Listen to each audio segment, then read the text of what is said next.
హాయర్స్ welcome to our channel. ఇరాన్కు ఇజ్రాయెల్కు మధ్య యుద్ధ వాతావరణం ఒక తారాస్థాయికి చేరుకోవడం చూస్తున్నాం. ఎన్నో మలుపులు కూడా తిరుగుతుంది.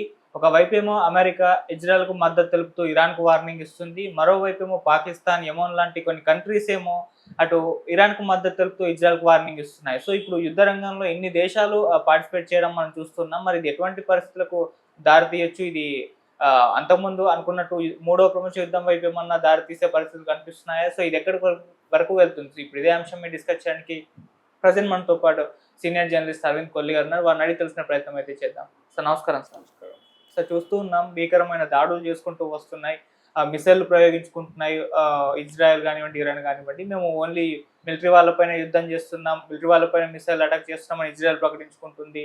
సో ఈ రకంగా జరుగుతుంది. ఒకవైపేమో అమెరికా ఒక దేశంకు సపోర్ట్ చేస్తుంది, యెమెన్, పాకిస్తాన్ లాంటి కంట్రీలు ఇరాన్కి సపోర్ట్ చేస్తున్నాయి. మరి ఎటువైపు వెళ్తుంది సార్ ఇది? నేను గతంలో అసలు ప్రపంచ యుద్ధం వచ్చే ఛాన్స్ లేదు, ఎందుకంటే ప్రపంచంలో రెండు కూటములుగా విడిపోయేటువంటి అవకాశం లేదు అని చెప్పాను. దాన్ని టార్గెట్ చేసి నువ్వు నాతోటి ఇప్పుడు అది కాదు, ఈ ప్రపంచ యుద్ధం వస్తుందని చెప్పించాలనుకుంటున్నట్టున్నావు. అంటే ఒక బేసిక్ విషయం ఏంటంటే, రెండు ధ్రువాలుగా, రెండు గ్రూపులుగా, కూటములుగా విడిపోయేటటువంటి పరిస్థితి ఈరోజు ప్రపంచంలో ఏ దేశాలకి జట్టు కట్టేటట్టు పరిస్థితి లేదు. అయితే యెమెన్ చేసిన ప్రకటన కానీ, దానికి మద్దతుగా ఇంకాస్త ముందుకెళ్దాం, ముస్లిం దేశాల అందరం కూటమిలోకి వద్దాము అని పాకిస్తాన్ చేసినటువంటి ప్రకటన కానీ, ఈ రెండింటికి ఆధారంగా ఇది రెండు కూటములుగా విడిపోబోతుందా అనేటటువంటి అంశం చర్చ అయితే ఉంది. ఇది అక్కడ విభేదం లేదు. అయితే ఈ రెండు కూటములకి రెండింటికి దగ్గర అవడానికి సిద్ధంగా లేనటువంటి భారత్ లాంటి దేశాలు, మరొక మాట చెప్పాలంటే చైనా కూడా రెండు కూటములకి దూరంగా ఉండేటటువంటి పరిస్థితే ఉంది. దేశంలో అంటే ఏ దేశాలు అయితే ప్రభావశీలమైనటువంటి శక్తులు ఉన్నాయో ప్రపంచ ఆర్థిక వ్యవస్థలో, వాళ్ళు యుద్ధంలో ఉన్నటువంటి రెండు కూటములకి దగ్గర అయ్యే పరిస్థితి అయితే ప్రస్తుతం అయితే కనిపించట్లేదు. అయితే ఇంకొక ముఖ్యమైనటువంటి విషయం ఏంటంటే, మన ట్రంప్ చేసినటువంటి ప్రకటన అయితే కీలకంగానే చెప్పాలి. ట్రంప్ బహిరంగంగానే ఇజ్రాయెల్కి మద్దతు ఇస్తూ, ఇరాన్ కనుక తన వైఖరిని మార్చుకోకపోతే ఇరాన్ని నేలమట్టం చేస్తాము అనేటటువంటి వ్యాఖ్య అయితే వచ్చింది. గతంలో ఇరాన్ ఇరాక్ యుద్ధం సందర్భంగా వాళ్ళు అమెరికా పోషించినటువంటి పాత్ర కానీ, పలు దౌత్యపరమైనటువంటి అంశాలు, ప్రపంచ స్థాయిలో ప్రపంచ వేదిక మీద ఉన్నటువంటి విభేదాలు, ఆ విభేదాల మధ్య పరిష్కారం దిశగా వెళ్తున్నటువంటి మార్గం కానీ, వీటన్నిటి విషయంలో ఖచ్చితంగా ప్రశ్నార్థకమైనటువంటి అంశాలు అయితే ఉన్నాయి. అయితే ఇక్కడ ఒక కీలకమైన అంశం గమనించాలి. గతంలో కూడా మనం మాట్లాడుకున్నాం, ఇరాన్ దాడి చేసే విధానం, ఇజ్రాయెల్ దాడి చేసే విధానం, అంటే ఇరాన్ను అణ్వస్త్రరహిత దేశంగా మారుస్తాము అనేటటువంటి ప్రకటన ఏదైతే ట్రంప్ నుంచి వచ్చిందో, దాని తర్వాత జరిగినటువంటి వివిధ పరిణామాలు, వీటన్నిటిని కనుక ఒక క్రోనలాజికల్ ఆర్డర్లో చూస్తే కొంచెం దీనికి సంబంధించినటువంటి ఒక లింక్ కనిపిస్తుంది. ఆ లింకు ప్రధానమైంది కళ్ళ ముందు కనిపిస్తూనే ఉంది ఇప్పుడు ఆచరణలో సాధ్యంలో. ఒకటి, ఎక్కడ చూసినా, ఏ అంశంలో చూసినా, ఎక్కడ చూసినా ఇరాన్ తగ్గటానికి సిద్ధంగా లేదు, ఇజ్రాయెల్ తగ్గటానికి సిద్ధంగా లేదు. ఇజ్రాయెల్ నుంచి వస్తున్నటువంటి దాడి మనం గతంలో మాట్లాడుకున్నాం. అంటే యురేనియం శుద్ధి కర్మాగారాలు, అట్లాగే శాస్త్రవేత్తలు ఉండేటటువంటి హబ్బులు, శాస్త్రవేత్తలు ఈ ప్రాంతాల్లో ఎక్కువగా హబ్బులుగా ఉంటారో, ఆ హబ్బులు టార్గెట్గా ఇజ్రాయెల్ ముందుకెళ్తోంది. ఇజ్రాయెల్ చేసినటువంటి దాడంతా మిలిటరీ క్యాంపులు, యురేనియం శుద్ధి కర్మాగారాలు, అలాగే అంటే ల్యాబ్స్, శాస్త్రవేత్తలు ఎక్కువగా ఉన్నటువంటి ల్యాబ్స్, వీటిని టార్గెట్ చేస్తుంది. దాని ఉద్దేశం చాలా క్లియర్. అమెరికా ఏదైతే చెప్తుందో అణ్వస్త్రరహిత దేశంగా మారుస్తాం అనేటటువంటి ఆ ప్రకటనకి మద్దతుగా ఇవన్నీ జరిగినట్టు అనిపించట్లే. అమెరికా ఇచ్చినటువంటి ప్రకటన ఆచరణ రూపంగా ఇజ్రాయెల్ దాడులు కనిపిస్తున్నాయి. ఈ నేపథ్యంలో జరుగుతున్నటువంటి అంశం ఒకటైతే క్లియర్, ఇరాన్కు ఉన్నటువంటి ఆయుధ సంపత్తిని, ఇరాన్కు ఉన్నటువంటి అణ్వాయుధ సామర్థ్యాన్ని, అలాగే అణ్వాయుధానికి ముడిసరికైనటువంటి యురేనియం శుద్ధి కర్మాగారాలు, వీటిని టార్గెట్ చేస్తున్నటువంటి నేపథ్యంలో అదైతే క్లియర్.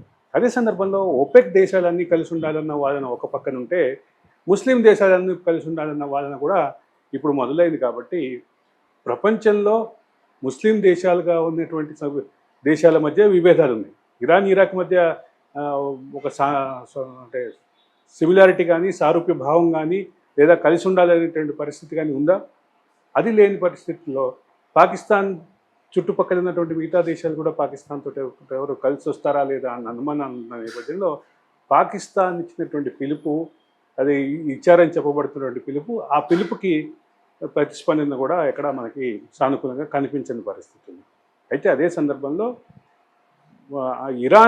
ఇరాన్ యొక్క దౌత్య విధానం ఇరాన్ తోటి ప్రపంచానికి ఉన్నటువంటి థ్రెట్, ఇరాన్లో దగ్గర ఆయుధాలు ఉండటం, ముఖ్యంగా అణు ఆయుధాలు ఉండటం ప్రపంచానికి, ప్రపంచ ఆర్థిక వ్యవస్థకి, ప్రపంచ మానవాళికి హితం కాదు అనేటటువంటి భావం ఏదైతే ఇజ్రాయెల్ ప్రమోట్ చేస్తుందో, అట్లాగే అమెరికా ప్రమోట్ చేస్తుందో, దానికి ఈరోజు ఇదొక రూపంగా చెప్పాలి. సార్ అంతకుముందు కూడా డిస్కస్ చేస్తాం, అప్పుడు ప్రపంచ యుద్ధం వచ్చే పరిస్థితి లేదన్నారు. కాకపోతే ఇది చూస్తుంటే ఈ వాతావరణం ఏదైతే ఉందో ఇదేమన్నా తీసుకొచ్చే అవకాశం ఉందా ముందు?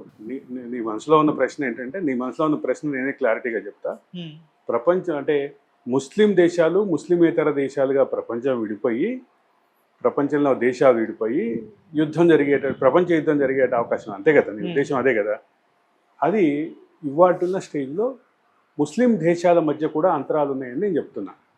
ముస్లిం దేశాల మధ్య అంతరాలు ఉన్నాయి, ప్లస్ ముస్లిమేతర దేశాలు ప్రభావశీలంగా ఉన్నాయి, ఆర్థికంగా ప్రభావశీలంగా ఉన్నాయి, యుద్ధ టెక్నాలజీలో ప్రభావశీలంగా ఉన్నాయి, ఇంకా రకరకాల హంగు ఆర్భాటాలు ఉన్నటువంటి పరిస్థితి. అదే సందర్భంలో దౌత్య విధానంలో ఈ దేశాన్ని మొత్తాన్ని పర్ఫెక్ట్ దౌత్య విధానంతో ఒక పర్ఫెక్ట్గా ఒకటే స్టాండ్ మీద నిలబడి పరిస్థితి ఉంది. కాబట్టి ముస్లిం దేశాలను అంతం చేయటంలో కాకపోయినా ఈ ముస్లిం దేశాలను ఎదుర్కోవటం అనేటటువంటి విషయం, ఒకవేళ ఆ పరిస్థితి వస్తే దానికైనా ఆ దేశాలన్నీ ఒక తాటిగా మీద నిలబడే అవకాశం ఉంది. కాబట్టి బేసికల్గా ముస్లిం దేశాల మధ్య ఉన్నటువంటి వైరుధ్యాలు పాకిస్తాన్ వహిస్తున్నట్లుగా ముస్లిం దేశాల కూటమి సాధ్యం కానటువంటి మరొక అంశం, అమెరికా కానీ, ఇజ్రాయెల్ కానీ, మిగతా దేశాలు కానీ కూటమి కట్టడానికి సిద్ధంగా లేదు అనేది. ఆ దేశాల మధ్య ఉన్నటువంటి వైరుధ్యాలు కూడా, అంటే ప్రపంచాన్ని ఒక మతానికి వ్యతిరేకమైనటువంటి కూటమిగా, ఒక మతానికి అనుకూలమైన కూటమిగా విడగొట్టేటటువంటి పరిస్థితి ఇప్పుడు లేదు. కాబట్టి ప్రపంచ యుద్ధం సాధ్యంగా, అంటే ఆ డైరెక్షన్లో ఏ దేశాలు సిద్ధంగా లేవు, ఏ దేశం అది డైరెక్షన్ ఆలోచించట్లేదు అని చెప్పక తప్పదు. ఓకే. అండ్ ఇది ప్రపంచవ్యాప్తంగా కూడా ఈ రెండు దేశాల మధ్య పరిస్థితి వాణిజ్యపరంగా వీటి పరంగా చాలా ప్రభావం అయితే చూపిస్తుంది. మరి మన దేశం ఇక్కడ మనం మాట్లాడుకున్నాం, ఒకటైతే క్లియర్, ఈ యుద్ధం మూలంగా కొన్ని వస్తువుల ధరలు పెరుగుతున్నాయి.